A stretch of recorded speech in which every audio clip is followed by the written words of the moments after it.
Mr. Justin Punnett, he was fired from Google for working and releasing a open source project. So he says, 2 months ago, I was fired by Google for creating the Google Workspace CLI. It went viral, hit #1 on Hacker News, gained thousands of GitHub stars and many thousands of actual users in just a couple days. In pretty much all fields, you never get credit unless things are on fire. This is a hard truth that you learn as you progress in tech. If there's bugs, you're a hero. If there's no bugs, you're just doing your job. What is the very first thing he says? 2 months ago, I was fired by Google. If you were to read this honestly, this is what it would have said. It would have said, 2 months ago, I was fired by Google for creating the Google Workspace CLI and releasing it standard processes. Does this sound like a victim? Not as much, right? So Mr. Punnett here, he does not care about being on this side over here. He wants to be on this side over here. How do you do that? Pose yourself as a victim. It was an incredible, confusing journey from directors and leaders asking what they could learn from to getting grilled by legal about why the Google logo and brand colors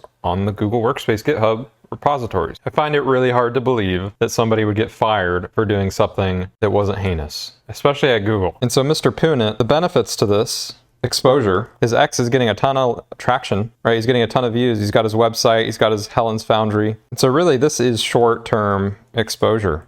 He's going to get a lot of positive attention over these next weeks, maybe month, but time will go on and it'll die down. After long term, you start to realize that the things you've done long term are what stick. And so prior to this thing here, right, he had a 7-year career at Google. He had a good reputation. But now, when people look back, they're going to see a guy who released something against Google's processes, risked the reputation of the company, all so he could get some short-term exposure. But let's get into the rest of his speech here, his spiel. I think the cause was that the workspace and certain leaders and projects were afraid of being disrupted. But the fear wasn't specific to my CLI, it was a broader fear in what agents meant for workspace. To be honest, this doesn't make any sense to me. If there's a project at Google that is currently active in the realm of workspace, odds are they are working on something like this already. Because there's really no project at Google that I can think of where they are not at least somewhat thinking about AI. He goes on to say, either way, the irony of my termination was the announcement at Google Cloud Next 2 days before I was fired that an official Workspace CLI was coming. There you go.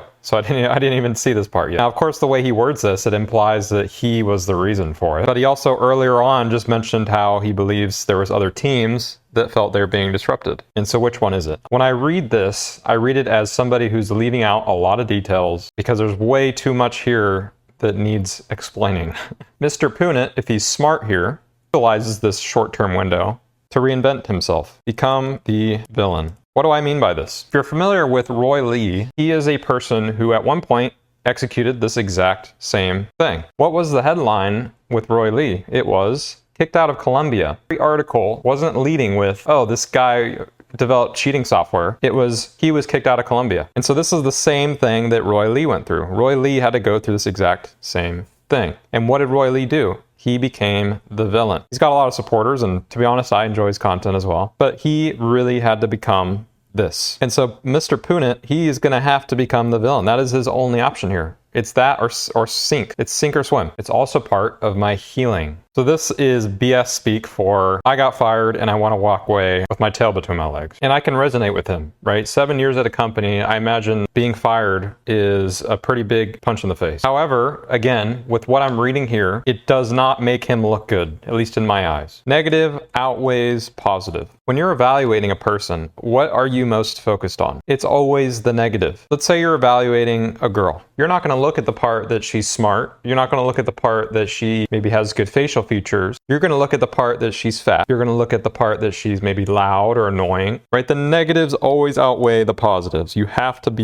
have a strong pull towards the positive to offset the negative. And so unfortunately for Punnett here, if he does not deliver on this part, he is going to sink. And typically at tech companies, especially Google, there's processes that must be followed before you open source something. Right? You can't just out of nowhere decide you're going to release code with the company name and interacting with company resources without some kind of barrier of entry. And so Mr. Punnett here, he completely disregarded that. He just released it. And from my perspective, I would not look at this as a positive thing. And unfortunately, you're going to see people that piggyback off this. So here we have Peter Stein Steinberg mentioning that the Codex team is looking for high agency people. This is not him actually wanting this person on his team. He's trying to feed karma, right? He wants karma points. I think when Justin Punit released this, maybe he thought, oh, either it can get me publicity to my Twitter and possibly to a startup that he may have an interest in starting, or maybe it would get him employment at other companies. But to me, when I read this and I see this situation, I see an employee who is not thinking about the team, who's not thinking about the long term, and is immediately thinking about himself. Releasing this CLI that he released, yes, I get it. There's probably people that benefited.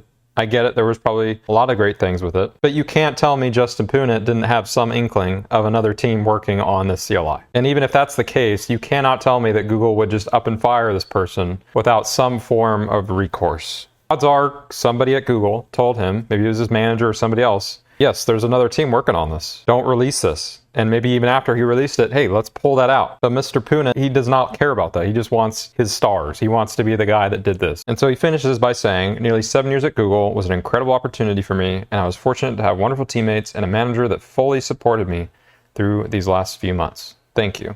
Again, a lot of information was left out before, and a lot of information is left out even in this final statement. When he says that the manager fully supported him, does that say that the manager was fully on board with him open sourcing this? Or does that mean they supported him through leaving the company? Because we don't know that.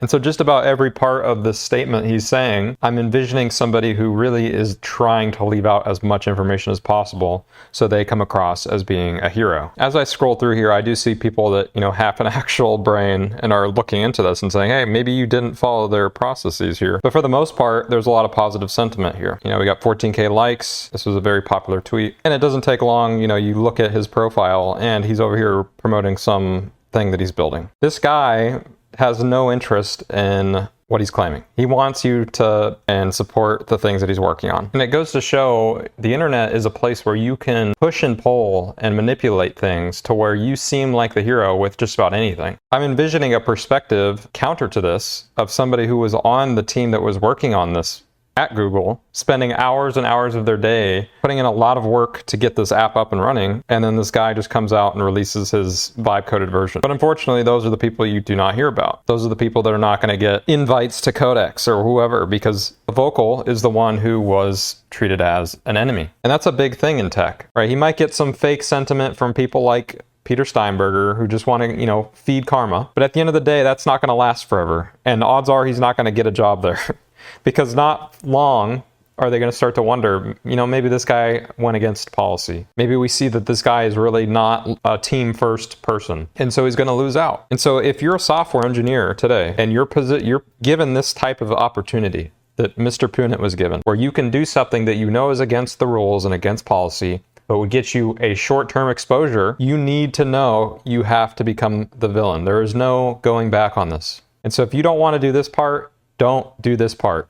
Stick to being the good employee. Yes, it's true that the one who doesn't have bugs is just doing his job and probably will never get this short-term exposure in his entire life, but he will never have to be the villain and he can go through life happily. It's a risk you're taking and it can pay off. Roy Lee has really paid off here. He's made a lot of money and probably more than he'll ever have made if he just went through life regularly. And so if Punit is smart, he can do the same, but I don't know if he's going to be able to do that.